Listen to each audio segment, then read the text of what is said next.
Today on UI7 Newsbreak.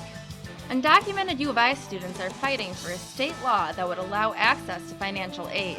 And the university finally settles the Salida case. And rumors of gang initiation attacks on sorority members scare the community. Your UI7 Newsbreak starts right now.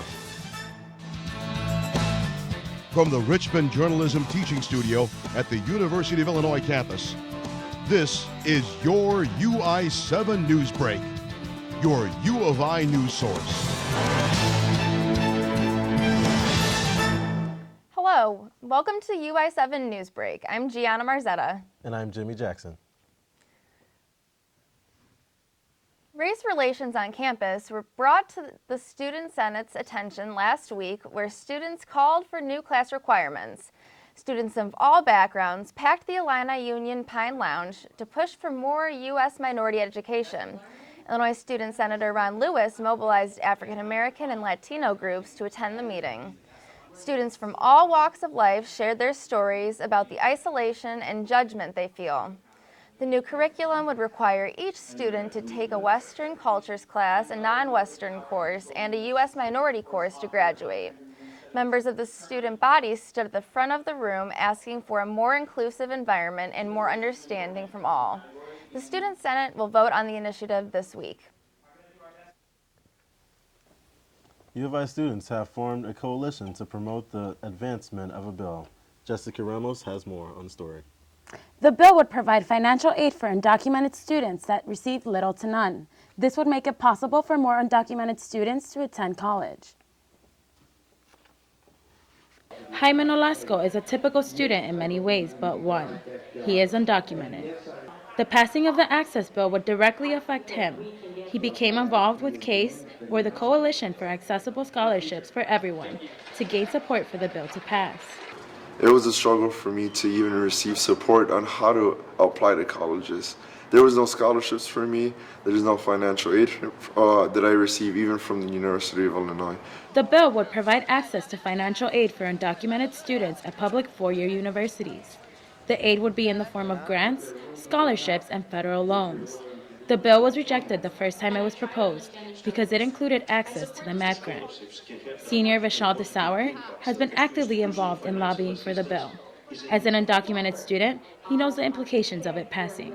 We're not asking for any money from the state at this point because the state is still in a budget crisis. But it would still open up opportunities for undocumented students to get scholarships and tuition waivers from four-year public universities. At the time, California, Minnesota, New Mexico, Texas, and Washington have enacted similar pieces of legislation. Data suggests that access to in-state tuition and financial aid increases the high school graduation and college enrollment rates of undocumented students. Students gathered at the Union to watch the Access Bill campaign launch and to gain support from the campus community. At the campaign launch at UIC, University President Timothy Colleen, students, and state representatives spoke in support of the bill. Currently, the Dream Fund is the only source of financial aid for undocumented students. However, only 2% of the almost 2,000 that applied received financial aid. Nolasco says that the passing of this bill would not only benefit him, but it would encourage undocumented students to aim for higher. Because I am the exception to the rule. I am undocumented and not many attend because of their residence status. The CASE Coalition plans to continue garnering support for the bill at the university and throughout the community. In Champaign-Urbana, I'm Jessica Ramos, UI7 Newsbreak. The university has reached a settlement with American Indian Studies professor Stephen Salida. UI7's Joey Gelman has more on the story. The University of Illinois and Stephen Salida reached an agreement last week in a process that has taken over a year. Under the proposed settlement, Salida will receive a lump sum payment of $600,000, but will not be hired by the university, nor will he seek or accept future employment at the university. Salida had his job offer rescinded last year after he tweeted out controversial tweets regarding the Israel and Palestinian conflict in the Gaza Strip. Members on the university campus are still upset, even though a settlement has been reached. Students for Justice in Palestine President Mohammed Yusuf says he feels slighted by the university after the situation. We still sort of feel as though we've been cheated in a sense, but not by Dr. Salida, by more so the university.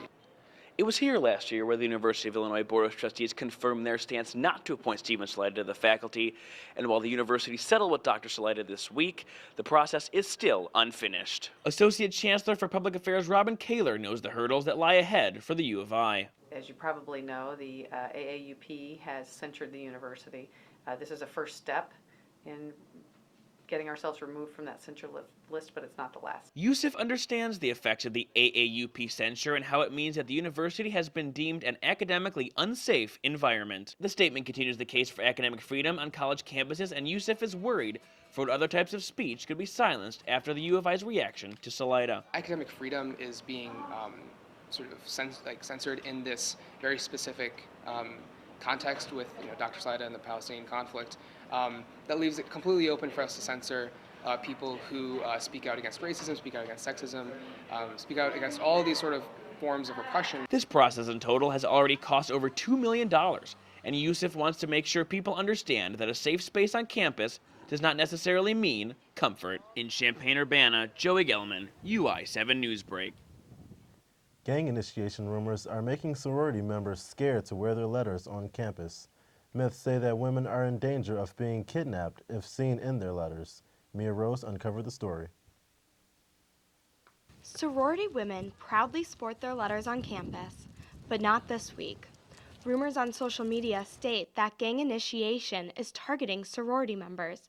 Seen here is a GroupMe message regarding an alleged attack. India Hoffman, Vice President for Sorority Delta Delta Delta, investigates the tweeted rumors. I'd actually found out over Facebook, and then there were a bunch of texts, and everyone's, texting in their GroupMe and kind of freaking out about it and saying, oh, watch out, I heard this, I heard that. So I kind of wanted to get to the bottom of it. Hoffman soothes anxieties after receiving an email from the U of I police. Emails relay this is a common rumor that has never resulted in any actual act of violence. Joan Fiesta, Lieutenant of Administration Services at UIPD, says they have it under control. We researched it, we looked at all the intelligence that we have on this. It appears that there's no basis in fact. As the rumors regarding gang initiation and sorority women remain untrue, police are still recommending all students to take all safety precautions on campus. As you can see behind me, we have these emergency phones scattered throughout campus. All you have to do is push the button for assistance, and police enforcement will come in under 60 seconds. Other safety precautions include self-defense classes, walking with a buddy, and calling 911. Hoffman knows the power of social media. When you hear a rumor, there's always a heightened sense of anxiety and nervousness, so I think people tend to attribute certain little things to being gang initiation or to something bigger than it is. Police state sororities are safe to wear their letters around campus. This is Mia Rose, UI7 Newsbreak. After the break, students gather on the quad to celebrate Diwali. And a vigil will be held tonight to show respect for the recent violence in Paris and Beirut.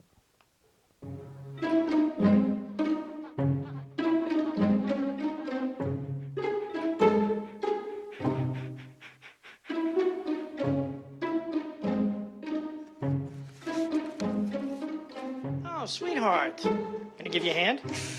No thanks, Dad. I got it. Okay. I'm gonna go fix the lamp in your room. You don't have to be perfect to be a perfect parent. There are thousands of children in foster care who will take you just as you are. A boy born in Joplin, Missouri was fascinated by anything with wheels and a motor. The odds of him winning both the Daytona 500 and the Brickyard 400 in the same year, 1 in 195 million. The odds of a child being diagnosed with autism, 1 in 88. I'm Jamie McMurray, and my niece has autism. Learn more at autismspeaks.org/signs. Latino students and their families attended this year's Latino Family Visit Day. Alejandra Reyes has more. Hundreds of Latino families gathered at the University of Illinois for the annual Latino Family Visit Day. The program aims to create a series of experiences and events for Latino and Latina families to increase their knowledge about the University of Illinois. Student Kayla Martinez and her family attended this year's Visit Day. I decided to my parents to come because I felt it was important for them to also be involved and be informed. And I thought it was a great opportunity for them to be here and hear from all these different panels of people that are involved in the university and hear it firsthand, you know, like what the resources are and kind of get a feel of what, you know, what's going on. And so they're more involved. The Visit Day takes place every fall. Latino Family Visit Day started in 2004 and is a day-long orientation that brings student services and academic affairs to the ARC, where students and families can learn everything from financial aid to adjusting to college life. Alumni Hector Freitas has volunteered with the Latino Alumni Association for Visit Day for more than 5 years and says it's an important day for the Hispanic community. So this event creates awareness about what college is, what it isn't, what it takes to be successful, and the resources here. After attending the Visit Day, Martinez says she feels comfortable getting involved on campus. It makes me want to reach out more to all these programs and be involved in all these other clubs and organizations like that. As of fall 2015, 10.7% of the University of Illinois freshman class self-identified as Hispanic, while 8.1% of the total student population self-identified as Hispanic. In Champaign, I'm Alejandra Pena, UI7 Newsbreak. Hundreds of people came together to celebrate Diwali, the Festival of Lights on the Quad. This weekend, students and members of the community came together to celebrate Diwali and light a candle to decorate the quad. The Indian Graduate Student Association also invites students to enjoy Indian snacks, along with those in attendance. The Festival of Lights is an ancient Hindu festival celebrated every year to signify victories over good and evil. The lighting of the quad happens every year. Organizers hope to bring the community together to uphold a tradition and educate the community. Diwali is one of the largest festivals celebrated in India, and students hope to continue the tradition here on campus. A group of 200 students gathered on the quad for an annual vigil on racism last week.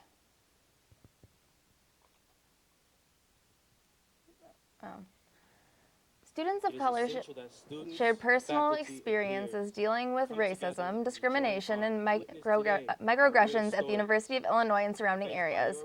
One story of a student who was told she could not wear a hijab to take her university iCard photo by U of I staff kept the crowd speechless. Student Asia Beckham attended the vigil to show her support for her peers. These top organizations. I knew that my peers would be sharing important experiences, and I wanted to let them know that I support them. Letting them know that I would be present, I think would be impactful, and that they would know that I care about their experiences. To make a copy of one of my keys.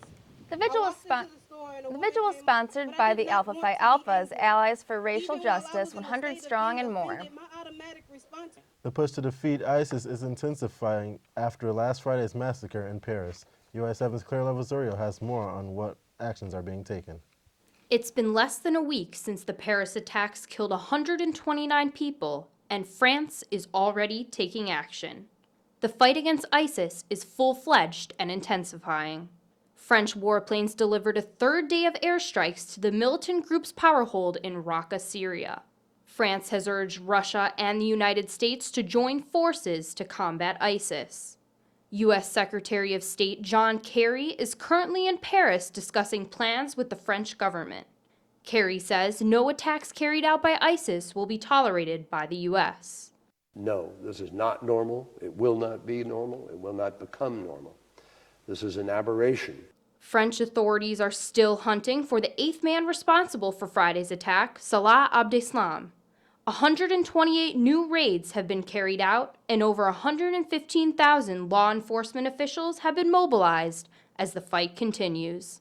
I'm Claire Lavazorio, UI7 Newsbreak. That's it for this edition of UI7 Newsbreak. Thanks for watching. We're on fall break next week, but we will return December 9th for our final show of the semester. Have a great Thanksgiving.